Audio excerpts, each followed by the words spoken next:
Hey, it's Mike again. Old Religion Dystopia. We get back to reading Adventures Beyond the Body, How to Experience Out-of-Body Travel. I just, hopefully, I'll be posting this, and hope they don't mind me mirroring a part of their broadcast, and they won't punish me, but they do, I guess. It's worth looking into, and, there's a redacted. It was a show that I've been following for quite a while, and actually, if you're into Bigfoot, Steve from howtohunt.com, he recommended this as well. It's funny how the things that he's following, I've been following for a while, so it seems to be that a lot of us share common interests, whether we know each other or not. But anyways, go there if you want to learn more about what's really going on in the world, a more honest approach of world news. So just say that. Even though they got 1 million plus views, and they are, they did come out of the media industry, the propaganda industry that lies to us. At least people are able to redeem themselves and change their ways.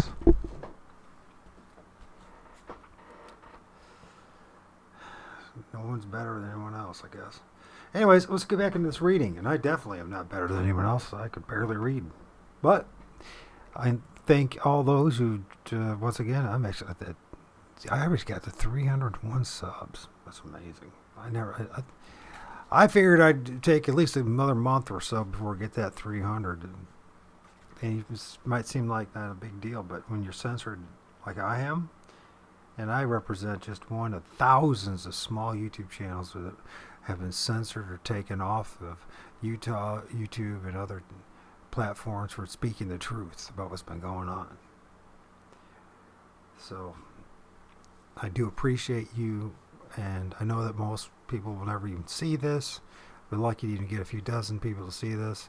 But those few people are interested in deeper truths of our world, and my hat's off to you. Journal entry number 29, 1993, from the book Adventures Beyond the Body, How to Experience Out-of-Body Travel by William Buhlman.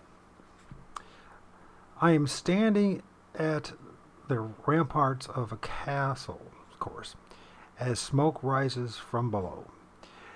A battle has raged for several days, and I'm exhausted and sick of fighting. I realize that I am some sort of medieval soldier. Of course, we have been under siege for 2 months, and for the first time in my life, I question why we're fighting. It's interesting. My mom's side, she was Rh negative. And so my family, I figured out for myself that we suffer from Rh disease from the medication, and tried to help them to have children because my dad was Rh positive. And on her side, they're over in Belgium and North France, blue bloods, royal descent. So my mom always bragged about that. I never thought much about it. Still really don't, about having ancestors that were knights. I always thought they were just part of the control apparatus and system. But just to let you know, have I had, was I a knight once? I doubt it. Again, who knows? We have been under siege for over 2 months, and for the first time in my life, I question why we're fighting. It seems so meaningless. For the average person, it certainly is. For the last 5 years, I've been fighting and killing, and I've had enough. The only thing that keeps me going, should be this, keeps me going, are my pride and my sense of duty. After 20 years of loyal service to my king, I own nothing but a sword and an armor on my back. And the armor on my back. As I look around, I'm amazed at how real this is. I'm more than just an observer. I somehow feel this man's thoughts and emotions, his pain and disappointment. I feel I am this man, yet I know I'm not. I experience a great sense of sorrow and disgust, a life filled with empty victories. I realize how the duty and honor alone are not enough. I know there must be more to life, but I know only weapons and the art of war. With a sudden jolt, I feel a sharp pain and pressure in my back. I begin to lose consciousness. At that moment, I feel the familiar tingling sensation and recognize that I am back in my physical body. I think of floating and immediately rise above my body. I'm amazed at the clarity of my thoughts and ponder on the meanings of the soldier's experience. I feel a shift of my awareness and a sense of rapid inner motion. Within seconds, I'm in a completely new environment. I'm seated on a stone floor. Around me are dozens of bald-headed monks sitting in ceremonial meditation. Somehow I know that I'm a Buddhist monk. I noticed one thing about his past life memories. They're all very interesting characters, not mundane people like you and I are, for the most part. What I mean by that is that we just have very simple lives, don't we? Nothing to write home about, nothing too exciting. Nobody's going to write a book about us. But he's been a soldier a couple of times now. Now he's a Buddhist monk. And how much of this is just his vivid imagination? I'm just asking the question. I'm not accusing him of anything. But now he's a Buddhist monk. I can smell burning musky incense and hear bells and rhythmic chanting. 36 of us are sitting in a circle around an altar. A thin column.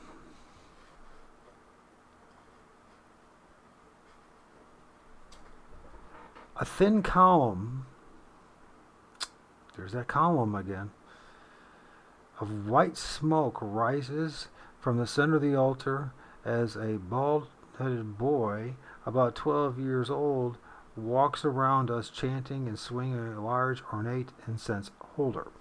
He appears to be in a trance. I can feel myself rocking gently back and forth as I softly chant a phrase that seems to be part of me. I and all those around me are wearing orange robes, of course. And as I look down at my hands, I realize that I'm very old. My hands and wrists are thin and frail. I am content with my life, completely free of all needs and desires. My mind is at peace. I know I will soon die. With a slight sense of motion, I'm back in my bed. Even though I am in my body, I feel completely out of phase with it, as if I'm floating within. My mind is still focused upon the meaning of the monk experience, when I again feel an inward motion. So this is a dynamic out-of-body experience. Multiple. I'm incredibly cold. My body and mind are numb. It's beyond my endurance to endure. All around me are frozen corpses of my friends and fellow soldiers. The ground is too frozen to bury them. So I lie where they fell. My tank has become an icy tomb. My mind and body are a hollow, broken shell of my former self. My will to live is gone. 30 yards away, I see two ragged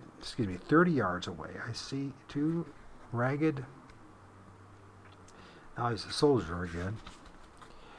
The soldiers pull the boots off a dead man. Besides me, taunt, nearly lifeless man, a friend of mine, mumbles something to me. I can't hear him, so I lean closer. For God's sakes, kill me.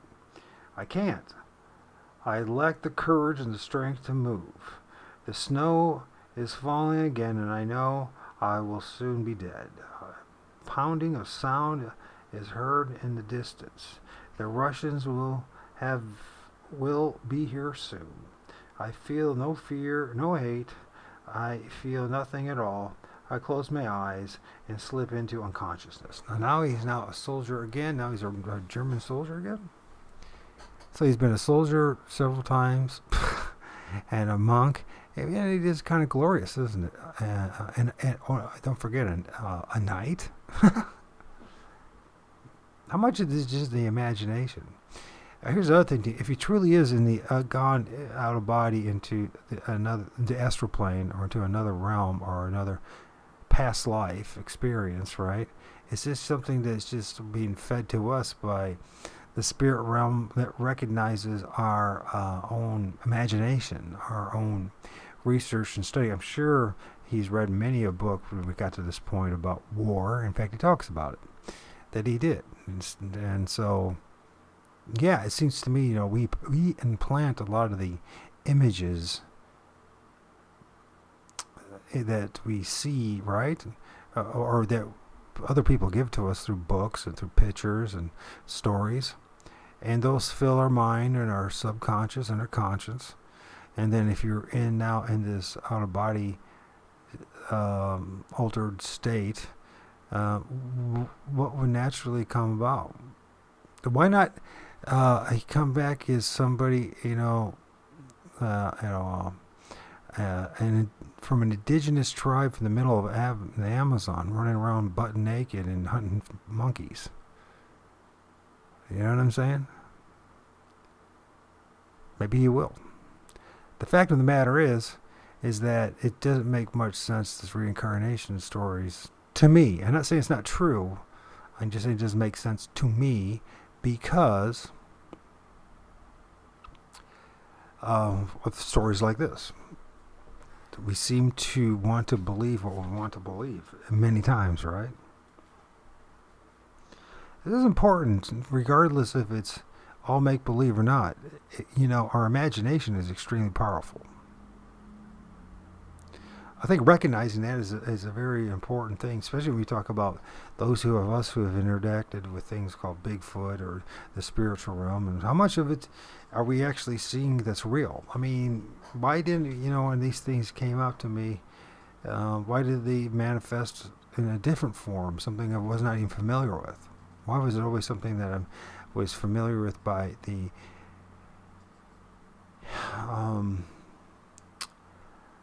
the conscious manipulation of my mind through other people's images, narratives?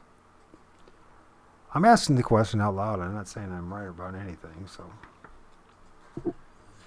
whether when it comes to what I just said, at least, I do believe, when it comes to spiritual warfare, focusing on Heavenly Father and Jesus does help. It's funny. There's a lot of people that I'm learning about, like the reincarnation, soul trap matrix, and I think there's truth in it. I also see a lot of these people, they say that part of the deception is Jesus, and that's all they say. And they say this, they see somebody or an entity that pretends to be Jesus, right, when they cross to the other side. And maybe so, but also those of us who've had real experiences here, spiritual warfare, there's power in that name. And I notice a lot of these people. I think I'd do maybe a video about this. One individual is pushing this very hard. You can see the very darkness that he is. Is he passing some kind of sorcery on us, consciously or unconsciously? These are questions. Sometimes I wonder if I'm to blame for this, as far as things go. But, we try our best, right? And I certainly know that my inner man and my desire is not to spread lies, but is try to understand the world that we live in and share my journey with you.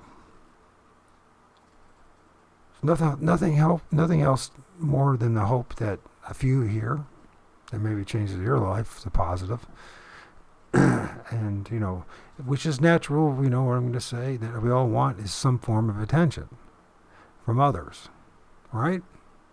And really, we all want. We say at times we don't, and we condemn others for having that desire. But we all have that desire. To have attention from others. You say, oh, he's just doing that because he wants attention. Well, in some ways, yeah. And there's nothing wrong with that. And then they add that, he's making it all up or he's lying. Well, no. I'm not making up any of the stories about my personal life. I have no benefit in that. Could I be wrong about things in my journey? Heck yeah. And I've changed a lot. Anybody who's followed me over this past decade, was very few at this point, have seen me transform and change several times. But that's natural progress in personal development. You should change over time. You should not be the same person as you were 20 years ago, or 30 years ago, or 40 years ago, or 10 years, whatever it is. You should be changing, especially inwardly, the inward person, the inward man or woman. You should perceive the world differently if there's any kind of development, a true evolution, which is inwardly. That's what I see. Physically and temporally, I see us the complete opposite. It's a devolution. I don't see us involving much at all. Maybe for the better, actually. Maybe for the worse. No one knows. Whether these three experiences were past lives or not, I cannot prove. I do know, however, that they were as real and as vivid as any physical experience I've ever had. It seems wise to remain non-judgmental when we are exploring new dimensions of energy. Our minds have a natural tendency to be influenced by our physical preconceptions of reality. The key to understanding is to remain as open-minded as possible. During the time I was ill, I also began to realize how easily out-of-body experiences can be controlled if we just remember to request clarity on a regular basis. So if you're going to do this, remember clarity. Clarity. Request it. The simple, firm request for clarity of thought and vision has a tremendous effect upon our out-of-body state of consciousness. Repeating the clarity technique, I found it possible to prolong out-of-body experiences for several hours. That's a long time. Jesus, a long time. Several minutes is a long time. Several hours is an immense amount of time. During my illness, I would sometimes amuse myself by moving back and forth between my physical body and my floating non-physical body. While doing this, I discovered an odd state of consciousness that I refer to as a dual consciousness. I found that sometimes I was able to shift a percentage of my awareness between my physical and my non-physical body. It's possible to perceive with both forms simultaneously and to adjust or shift the percentage of our awareness between our bodies. In other words, for brief periods, we can simultaneously experience the physical world and non-physical environment with varying degree of effectiveness. I also found that it was possible to control the movement of consciousness between the first and the second energy level. By force of will, we can control this shift of awareness. The key is to remain focused and centered and mentally ask to experience the second form. Always remember, once we are no longer attached to a specific form, whether matter or energy, we are free to move beyond it. My interest in physics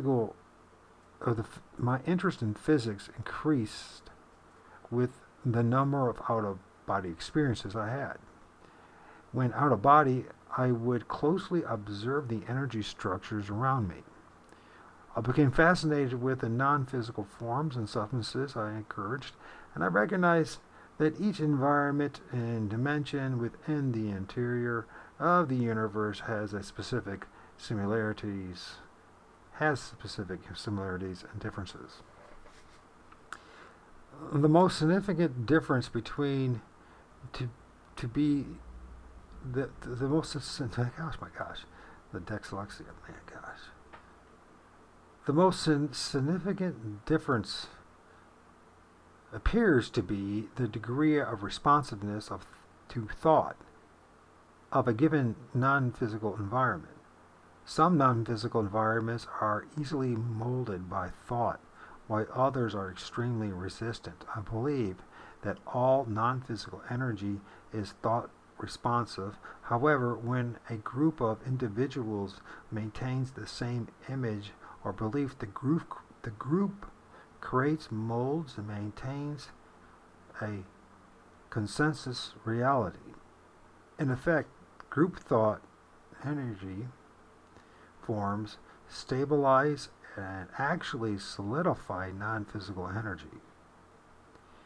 The larger the group, some number in the millions, the more stable the immediate energy environment becomes.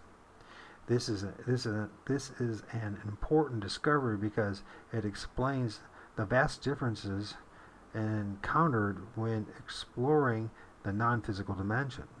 For example, the first non-physical dimension is a parallel energy world almost identical to the physical universe. This dimension of energy existing close to the physical body is molded by the consensus thought of 6 billion inhabitants existing in the physical. Of course, now it's closer to 8 or more, according to the experts. The underlying cause of this phenomenon appears to be remarkable. Consciousness creates reality. All reality, including matter, is shaped and molded by thought. Creation itself is the result of conscious thought energy influencing, arranging, and manifesting form and substance as we know it. Which is interesting. We think about those of us who've had encounters with quote-unquote Sasquatch, Sabe, Kitchen Sabe, Bigfoot, Dogman. How much of this are we creating ourselves with the collective thought? It's something to think about. I mean, how many of us end up having encounters or seeing things after, at some point, getting involved in the collective consciousness or thought of the topic? It's an honest question. I know that many people have encounters and they say they never even heard of Bigfoot. What if a small group of consciousness, collective consciousness, creates the imagery that will eventually be manifested to people who are completely innocent? We call that witchcraft or sorcery of some form or another, right?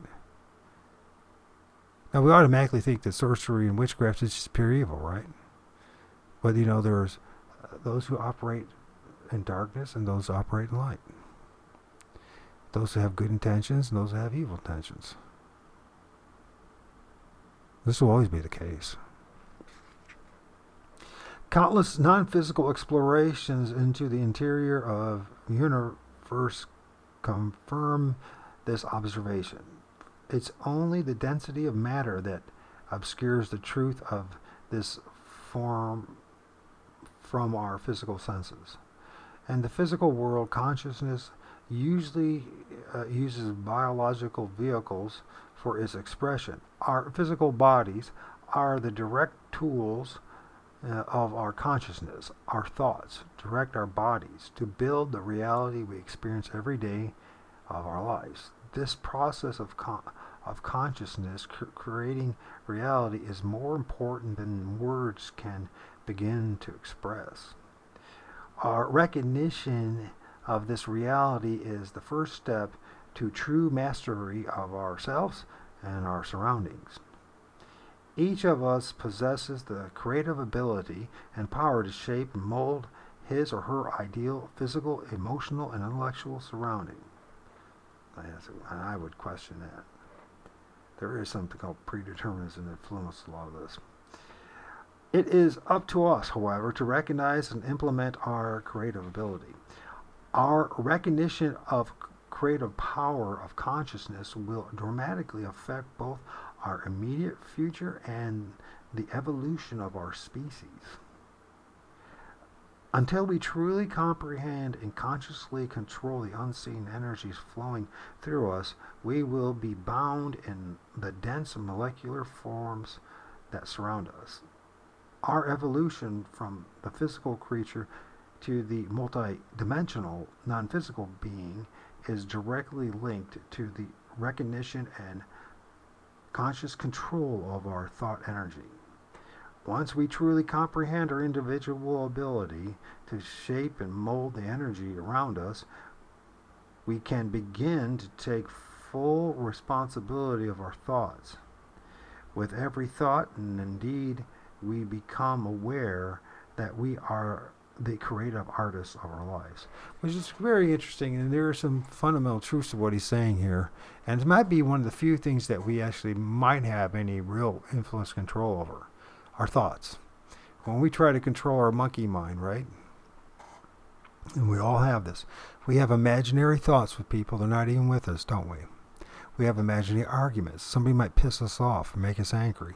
And then we have this imaginary thought about straightening them out and telling them the truth, right?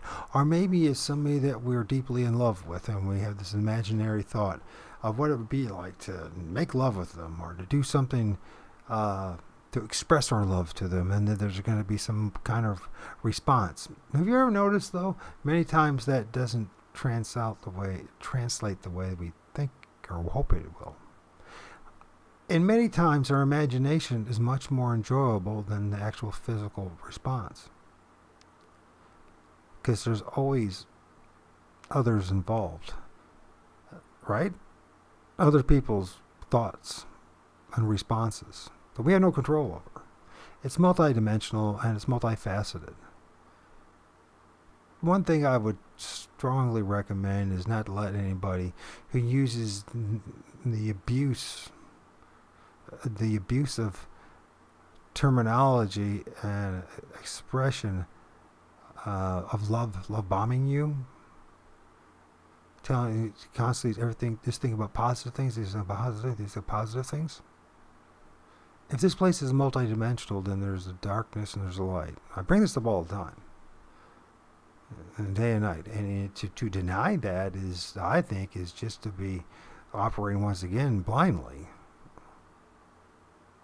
There's only so much, in the end of the day, we can change as far as the creation that we are in.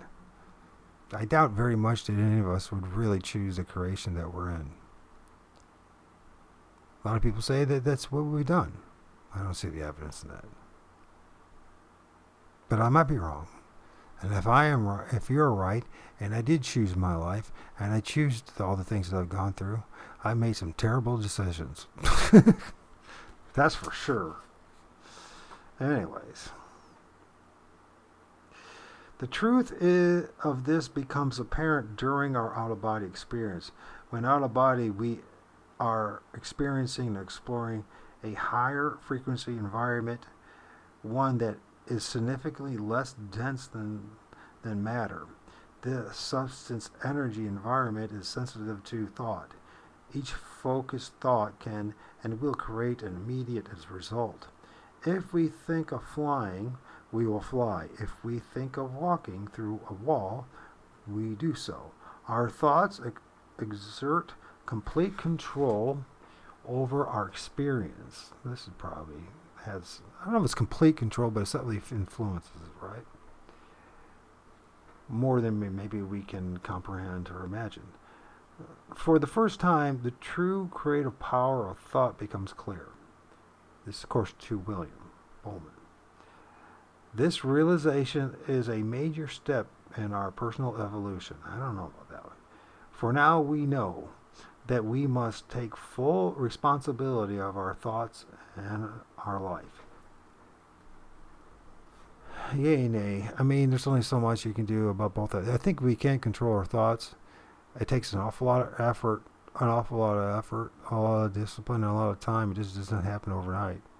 And as far as our life goes, there's still that what is just called predeterminism, the life script that's been given to us. We have limited choice on how things really play out unless we. I don't think we have any choice really. I don't have a choice in how other people respond. I'm just pretending if I think I do. I'm just deceiving myself. I think I do.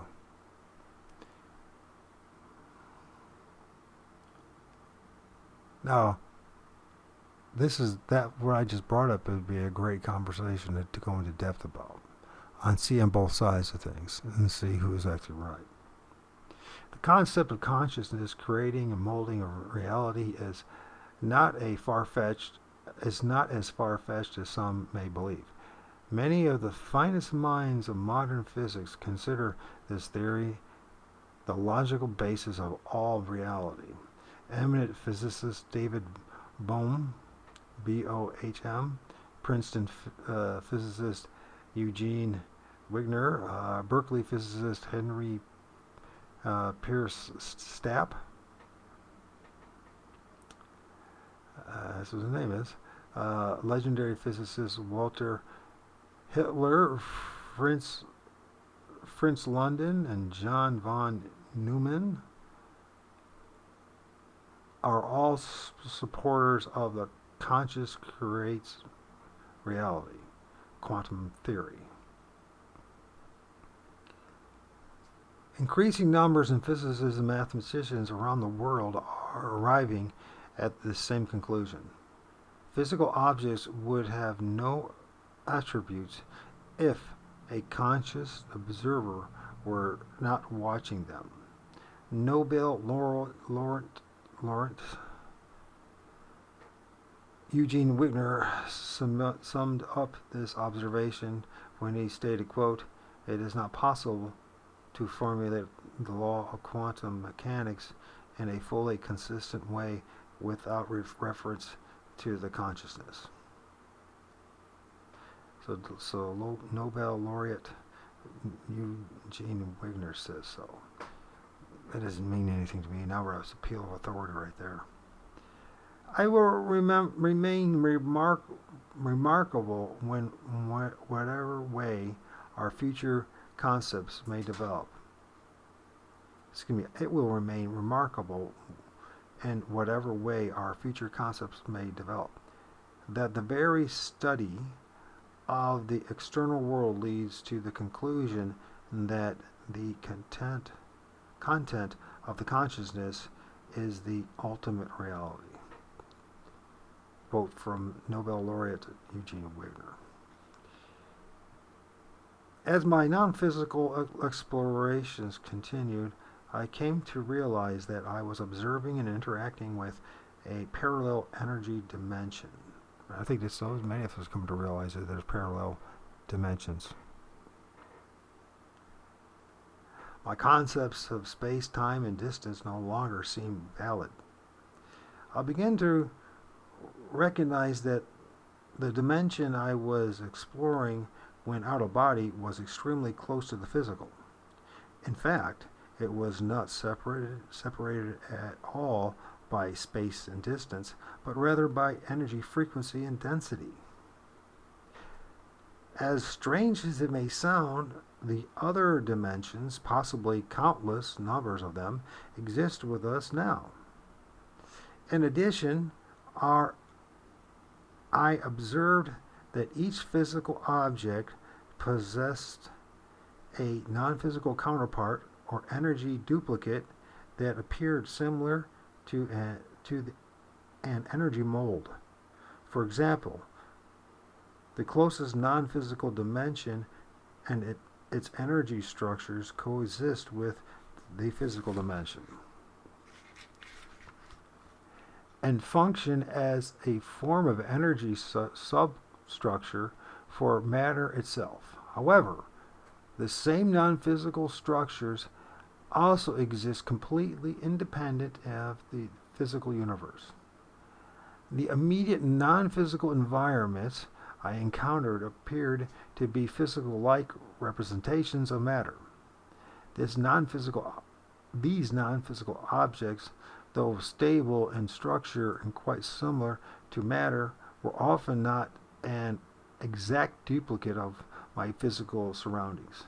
At first this was frustrating, but slowly I learned that it was my expectation of reality that often needed reappraisal. I made several startling observations. First, we assume that our physical surroundings are the stable, firm basis of reality. We view density and form as the ultimate test of reality. But what if we are wrong in our assumptions? What if reality is completely relative to the vibratory rate of the observer? What if there are numerous and even countless energy dimensions? Second, after repeatedly exploring the immediate non-physical environment, I began to question whether the physical world is a duplicate of the non-physical or vice versa. This observation is important because it points to the fundamental structure of all energy, matter, and reality as we know it. At first I assumed that the parallel non-physical dimension was the result of matter, but with experience I have come to recognize that this is not so. The parallel universe is indeed a separate energy universe that functions as an unseen substructure of all physical energy, form, and substance. The non-physical and the physical are inseparable elements of the same. Third, I gradually began to understand that I was actually observing a continuum of energy. Every physical object we observe around us exists in multiple dimensions of the universe.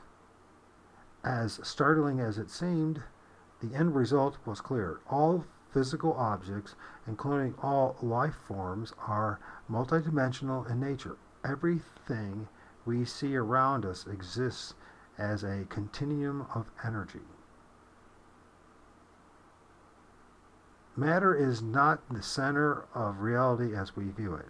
Instead, matter appears to be the end result of a series of energy interactions occurring in the unseen dimensions. With each out-of-body experience, I realize more clearly that matter is only a tiny portion of the energy environments that exist.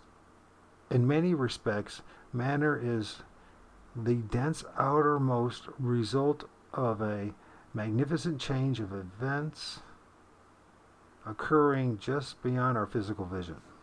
It appears that our perception of matter and the visible universe and our place in the universe is completely inaccurate. The universe we see around us is not the center of reality. It is only the outer crust, the thin epidermis layer of the unseen universe. In time, I was further convinced that everything we believe is solid and real is only a temporary vehicle of consciousness. This solid reality around us only appears real to us because we are currently focusing on our physical senses. Once we separate from our biological body, the world of matter looks like a world of ghosts, a world of hazy, ethereal forms. With each out-of-body experience, I observed that the solid physical objects around me appear as vaporous forms. In several instances, physical objects such as walls and furniture appeared like holographic images possessing a defined but vaporous substance. When I tried to touch these objects, my hand just passed through them. Often I felt a tingling sensation as my hand or body moved through the physical objects. But the object didn't seem real anymore in relationship to my new vibratory rate.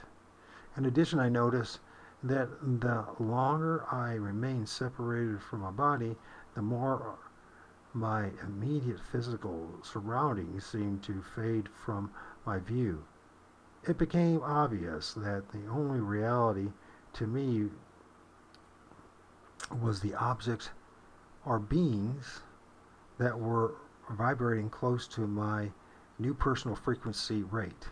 In other words, reality is relative to the vibrational density of the observer. At first glance, this observation may sound strange. However, modern physics has provided some evidence that helps explain it. For example, scientists have shown that visible light exists simultaneously as a particle and a wave. The dual nature of light is now a recognized fact of modern science. This is very interesting. The dual nature of light. I believe the particle wave nature of light provides substantial evidence that all energy is a multi-frequency dimensional continuum extending far beyond the dense particles of matter that we observe around us. Just as light possesses a dual nature, both particle and wave, all physical objects and life forms consist of both physical particles and non-physical energy components. It is this interconnected continuum of energy that creates and sustains the entire multidimensional universe. Every physical object around us is actually the dense outer result of this continuum of energy. Just as light exists as both a particle and a wave at the same instance in time, so all physical objects exist simultaneously as dense molecular forms and non-physical spiritual forms. Just read that again. Just as light exists in both a particle and a wave at the same time, instant in time. Try this one more time. Just as the light exists as both a particle and a wave at the same instant in time, so all physical objects exist simultaneously as dense molecular forms and non-physical spiritual forms. This realization opens the door to a remarkable new frontier of exploration and research.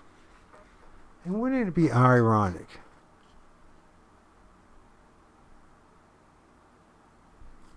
that some of the foot soldiers who are doing ghost hunting and doing Bigfoot research, the foot soldiers are the ones that are help opening this up and don't even realize it. It happens all the time in many different ways. So that was the end of chapter 2.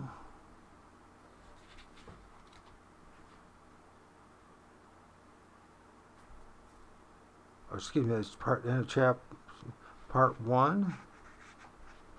I think that's right, part 1. And chapter 2. Well, that'll be part 2. Next time, solving our greatest mysteries. This is from Adventures Beyond the Body, How to Experience Out-of-Body Travel by William Buhlman. And in everything we read there's some very important mysteries and truths that can be applied in many other ways in our lives. At least that's how I see it. You're going to try, go all the way. Otherwise, don't even start. If you're going to try, go all the way. This could mean losing girlfriends, wives, relatives, jobs, and maybe you're mine.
If I can't go, will you take me?